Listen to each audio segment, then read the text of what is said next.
Hello everyone, welcome to our channel the digital educare. আমি তোমাদের ভূগোল বিষয়ের শিক্ষক কিশোর স্যার। এর আগের দিন আমি মাধ্যমিক ভূগোলে তোমাদের কিন্তু স্বাভাবিক উদ্ভিদ পড়াটা শুরু করেছিলাম, যেখানে প্রথম তিনটে স্বাভাবিক উদ্ভিদকে কিন্তু কভার করে দিয়েছি। আজকে আমরা পড়বো কি, যে চ্যাম্পিয়ন এবং পুরী ভারতের স্বাভাবিক উদ্ভিদকে যে 6টা শ্রেণীতে বিভাগ করেছেন, তার পরবর্তী যে তিনটে বিভাগ রয়েছে সেই তিনটে বিভাগের উদ্ভিদগুলো কি কি, তাদের কোথায় দেখা যায়, তাদের কি কি বৈশিষ্ট্য এবং সেই উদ্ভিদগুলোর নাম এবং গুরুত্বপূর্ণ জায়গাগুলো, যেগুলো মাধ্যমিক পরীক্ষার জন্য খুবই গুরুত্বপূর্ণ। ঠিক আছে, অবশ্যই ক্লাসটি তাহলে দেখতে থাকো এবং কীরকম লাগছে অবশ্যই ক্লাসটার নিচে ভিডিওর নিচে কমেন্ট করে অবশ্যই জানিও। দেখো, আজকে আমরা যেটা পড়ব সেটা হলো কি, যে 4 নম্বর যে স্বাভাবিক উদ্ভিদটা, যেটা আমরা এর আগে পড়েছিলাম কি, ক্রান্তীয় চিরহরিৎ অরণ্য, ক্রান্তীয় পর্ণমোচী অরণ্য এবং মরু উদ্ভিদ পড়লাম। আর আজকে আমরা 4 নম্বর বিভাগটা যে পড়বো ভারতের স্বাভাবিক উদ্ভিদের, সেটা কি, ম্যানগ্রোভ উদ্ভিদ। এই ম্যানগ্রোভ উদ্ভিদ বলতে কাদের বলা হয়? যে সমস্ত উদ্ভিদগুলো লবণাক্ত কর্দমাক্ত পরিবেশে জন্মায়, যার প্রকৃষ্ট উদাহরণ হলো আমাদের সুন্দরবন। যারা তোমরা দক্ষিণ 24 পরগনা, উত্তর 24 পরগনা, পূর্ব মেদিনীপুর জেলা থেকে দেখছো, তারা অবশ্যই জানো যে এই সুন্দরবন বা এই ম্যানগ্রোভ উদ্ভিদ বলতে কাদের বলা হচ্ছে। হ্যাঁ, ঠিকই। এই যে পশ্চিমবঙ্গের দক্ষিণ দিকে যে দক্ষিণ 24 পরগনা, উত্তর 24 পরগনা জেলা রয়েছে, এবং এদিকে বাংলাদেশেরও কিছুটা এলাকা, বেশ কিছুটা এলাকা জুড়ে যে লবণাক্ত পরিবেশে, কর্দমাক্ত লবণাক্ত পরিবেশে যে উদ্ভিদগুলো জন্মায়, তাদেরকেই বলা হয় কি, ম্যানগ্রোভ উদ্ভিদ। এবং এখানে গুরুত্বপূর্ণ এটা যে এই সুন্দরবন যে ম্যানগ্রোভ অরণ্য আছে, এটা পৃথিবীর মধ্যে বৃহত্তম ম্যানগ্রোভ উদ্ভিদের অরণ্য। ঠিক আছে, বন্টন যদি দেখি, দেখো অবশ্যই পশ্চিমবঙ্গের, এই যে দেখো পশ্চিমবঙ্গের গঙ্গার সক্রিয় বদ্বীপ তথা সুন্দরবন হলো ভারতের বৃহত্তম ম্যানগ্রোভ অরণ্য অবশ্যই, এবং বিশ্বেরও এটা বৃহত্তম। এছাড়া আর কোথায়? মহানদী, গোদাবরী, কৃষ্ণা, কাবেরী নদীর বদ্বীপ অঞ্চল, বদ্বীপ সংলগ্ন উপকূল যে এলাকাগুলো রয়েছে সেখানেই জন্মায়। দেখো, যেখানে নদীর বদ্বীপ, অর্থাৎ যেখানে যথেষ্ট পরিমাণে পলি সঞ্চিত হচ্ছে এবং যেখানে উপকূল রয়েছে, অর্থাৎ সমুদ্রের লবণাক্ত জলও এসে পড়ছে, সেই সমস্ত সংলগ্ন এলাকাগুলোতেই কিন্তু এই ধরনের ম্যানগ্রোভ উদ্ভিদ জন্মাচ্ছে। এছাড়া কোথায়? আন্দামান নিকোবর দ্বীপপুঞ্জেও কিন্তু এই ধরনের অরণ্য গড়ে উঠেছে। পরিবেশ কীরকম পরিবেশে এই উদ্ভিদ তৈরি হয়? দেখো, যেই পরিবেশে উষ্ণতা এবং আর্দ্রতা ক্রান্তীয় জলবায়ুর প্রকৃতির, সারা বছর উষ্ণতা কীরকম থাকবে? 27 ডিগ্রি সেলসিয়াস। স্বল্প উষ্ণতার প্রসার, উষ্ণতার যে ডিফারেন্স সেটা খুবই কম, 5 ডিগ্রি সেলসিয়াস। গড় বার্ষিক অধিক বৃষ্টিপাতের পরিমাণ খুব বেশি, 150 থেকে 200 সেন্টিমিটার। আর জায়গাটা সবসময় কী হয়? জোয়ারের জলে প্লাবিত হওয়ার জন্য কর্দমাক্ত, এবং যেহেতু সমুদ্রের জল ঢুকে সেজন্য মাটি কিন্তু লবণাক্ত। তো এইরকম কন্ডিশনে, চরম কন্ডিশনে কিন্তু স্বাভাবিক উদ্ভিদ, বিশেষ কতগুলি উদ্ভিদ যেগুলো অভিযোজিত হয়ে এই রকম চ্যালেঞ্জিং পরিবেশে কিন্তু জন্মানোর জন্য কি তৈরি হয়েছে, সেই উদ্ভিদগুলোকেই বলা হচ্ছে কি, ম্যানগ্রোভ উদ্ভিদ। এই ম্যানগ্রোভ উদ্ভিদগুলোর নাম ইম্পর্টেন্ট।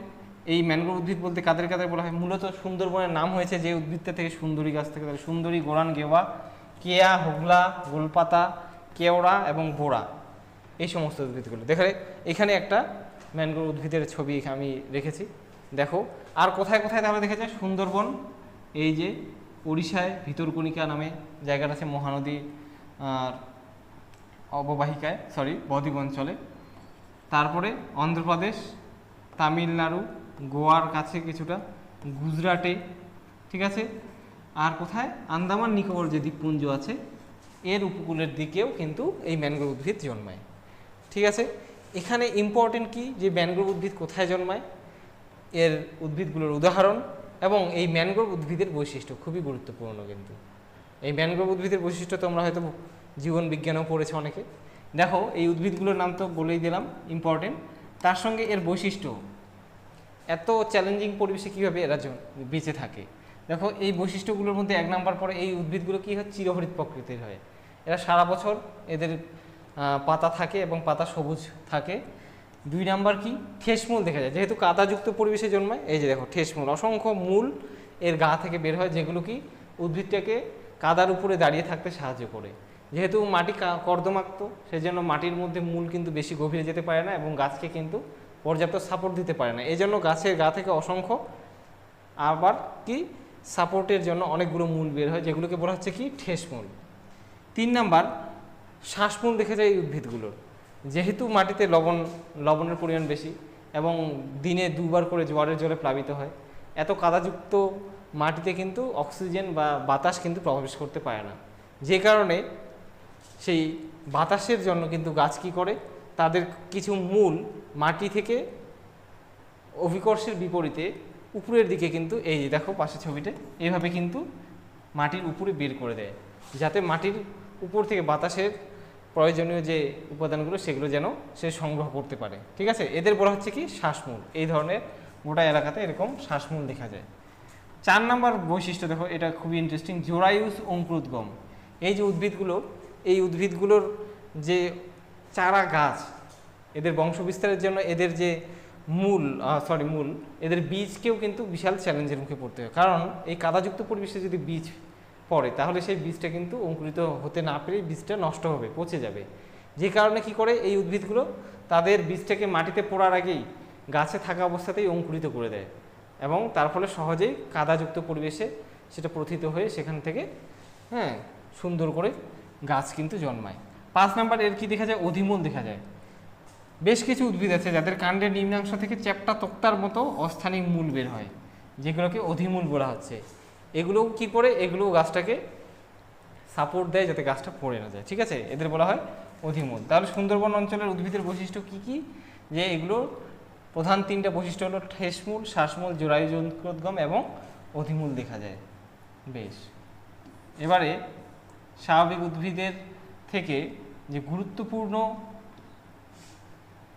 গুরুত্বপূর্ণ জায়গাগুলো, আরেকটা উদ্ভিদ স্বাভাবিক উদ্ভিদ রয়েছে, যেটা হলো পার্বত্য বনভূমি। আগে এটা কমপ্লিট করে দিই।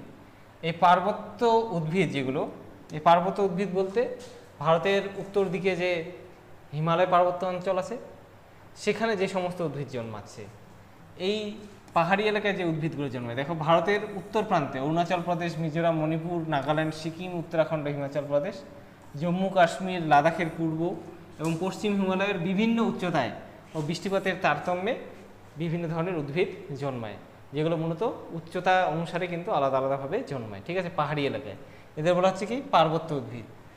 এই উদ্ভিদগুলোকে দেখো এদের হাইট অনুসারে, উচ্চতা অনুসারে কিন্তু নিচ থেকেও অধিক উচ্চতার দিকে 1000 থেকে 2000, 2000 থেকে 3000, 3000 থেকে 4000, 4000 থেকে 6000, 5000, 5000 থেকে 6000, এরকম করে উচ্চতা অনুসারে আমরা আবার এই 6টাকে ভাগ করতে পারি।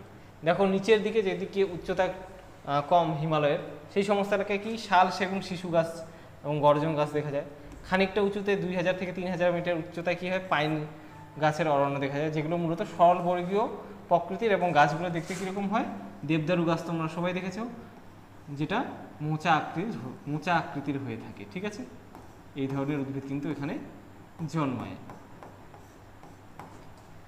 আর কি হয়, মিশ্র অরণ্য 3 থেকে 4000 মিটার উচ্চতায় দেবদারু, ওক, বার্চ, ম্যাপল এই ধরনের উদ্ভিদ কিন্তু মিশ্র অরণ্য, মিশ্র চিরহরিৎ এবং এই পাইনের অরণ্য কিন্তু এখানে দেখা যায়। তারও অধিক উচ্চতায় সরলবর্গীয় অরণ্য, মূলত ফার, সিডার, স্প্রুস জাতীয়, লরেল, উইলো, একদম এই জাতীয় নরম কাঠের ফরেস্ট জন্মায়। এর থেকেও অধিক উচ্চতায় কী ধরনের উদ্ভিদ জন্মায়, আলপীয় উদ্ভিদ। এগুলো কিন্তু উচ্চতা অনুসারে ধীরে ধীরে উদ্ভিদগুলো খর্বাকৃতি হতে থাকে এবং এর যে উদ্ভিদের যে গঠনটা কীরকম হয়, মোচা আকৃতির হয়ে থাকে, যাতে এর মধ্যে বরফ পড়লেও, তুষারপাত হলেও যাতে গাছের উপরে জমতে না পারে। এই ধরনের আলপীয় উদ্ভিদ কি, জুনিপার, লার্স, রোডোডেন্ড্রন, ম্যাগনোলিয়া এই ধরনের উদ্ভিদ। এর থেকে অধিক উচ্চতায় যেখানে চির তুষারাবৃত থাকে সেখানে কোনো গাছই জন্মায় না, এই জায়গাটা পুরোপুরি উদ্ভিদহীন হয়ে থাকে। ঠিক আছে, এই হলো পার্বত্য উদ্ভিদ। এরপরে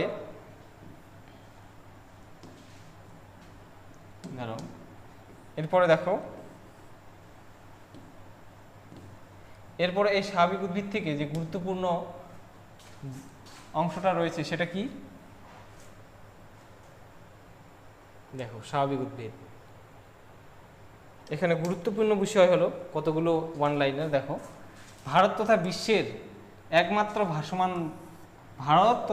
মধ্যে একমাত্র ভাসমান বনভূমি রয়েছে, সেটা কোথায়, মণিপুরে রয়েছে, যার নাম কি, কেইবুল লামজাও, যেটা মণিপুরে আছে লোকটাক হ্রদে। এখানে ভাসমান কি রয়েছে, বনভূমি বা ন্যাশনাল পার্ক রয়েছে।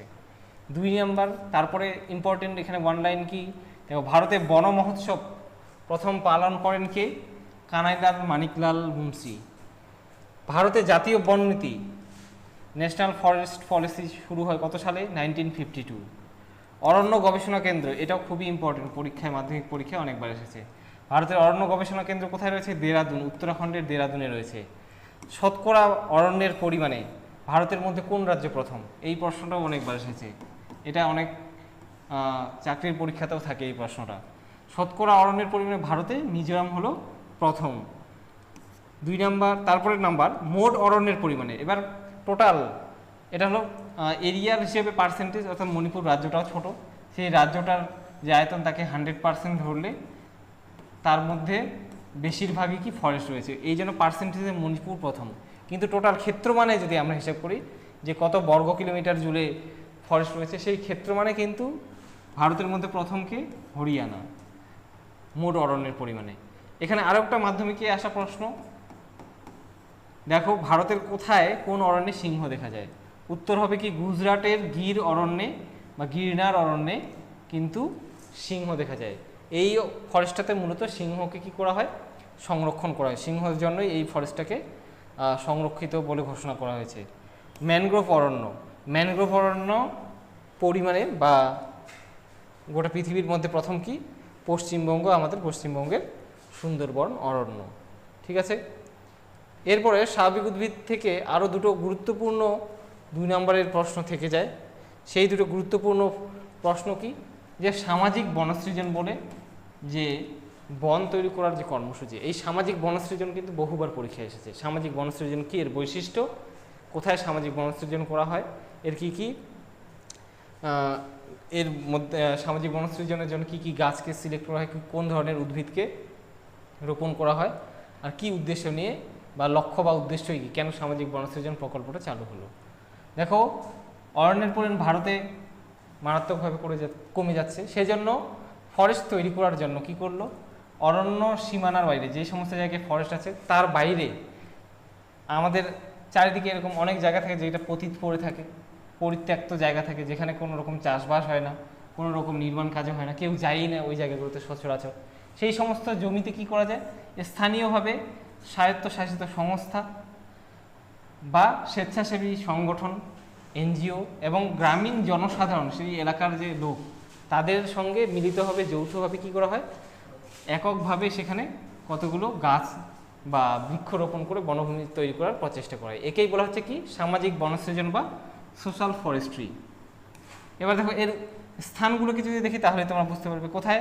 কৃষি জমির আশেপাশের অব্যবহৃত কৃষি জমি হতে পারে, কোনো জমির আল বা বাঁধের ধার, রেল লাইন বা সড়ক পথের দুপাশে ফাঁকা জমিতে, ঠিক আছে, নদীর বা খালের পাড়, ধর্মস্থল, কোনো শিক্ষাকেন্দ্র, অফিস আদালত চত্বরে, উন্মুক্ত স্থানে, কোনো শ্মশান বা কবরস্থানে, সমাধিক্ষেত্রে, আর খোয়াই বা বধভূমি, যেই জায়গাগুলো ক্ষয়ে যাচ্ছে, মরুভূমি এবং উপকূলীয় বাড়িয়াড়ির প্রান্ত দেশেও কিন্তু এই ধরনের বনভূমি সৃষ্টি করা হয়।